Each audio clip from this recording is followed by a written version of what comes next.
Get some analysis now with Ahmed Mitchell. He's the National Deputy Executive Director of the Council on American-Islamic Relations and joins us from Atlanta, Georgia. It's good to have you on the program. Firstly, what are your thoughts on the comments that we've heard this evening from the U.S. President regarding the situation in Gaza?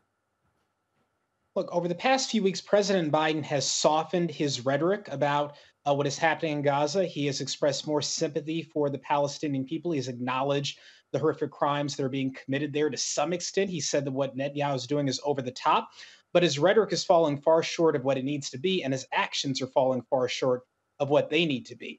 We don't need slightly improved rhetoric. We need a complete change in policy. For months, we and other Americans have been telling the president what is obvious, that this is not a war, that Benjamin Netanyahu is perpetrating a genocide in Gaza, and that he is doing that with American taxpayer dollars. And unless President Biden wakes up and smells the coffee and sees what's happening and acknowledges it, that genocide will continue.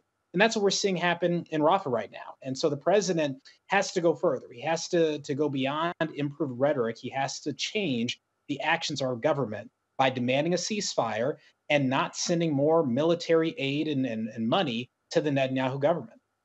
Edward, how much focus do you think the American public still has on this? Those airstrikes in Rafah took place at a time when millions of Americans were watching the Super Bowl final.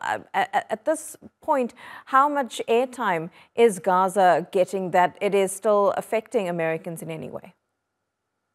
Well, here in the United States, it's no secret that some of our media outlets are somewhat biased, to say the least, and do not give a thorough, regular, accurate picture of the horrors unfolding in Gaza. But we live in a time where social media exists, where people can learn about and see what's happening with their own eyes. And so, yes, the Israeli government launched a massive bombing campaign during the Super Bowl last night. What they didn't count on is that on Twitter, the phrase Super Bowl massacre would start to trend because people are not going to be tricked anymore. They are seeing what's happening in Gaza and they care. Over 70% of Americans support a ceasefire one way or another. And the vast majority of Democrats, even many Republicans, support a ceasefire. So President Biden is out of step with the American people by his refusal to call for a ceasefire and an immediate ceasefire. And the American people are not happy with what they're seeing. They do not want our tax dollars spent blowing up children in UN facilities. It's just unacceptable. It's wrong. And the American people do not support it.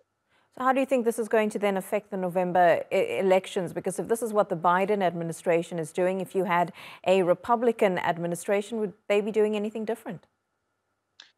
Well, as a civil rights organization, we don't tell people who to vote for, who to vote against. I want to say that up front.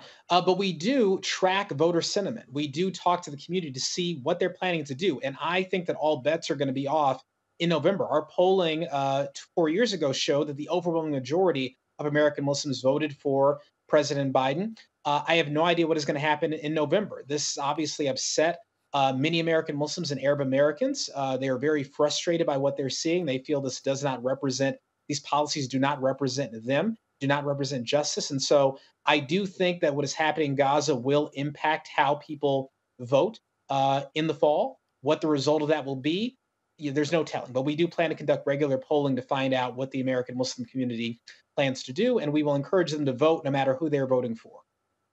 Ahmed Mitchell in Atlanta, Georgia. Good to get your take. Thank you so much. Thank you.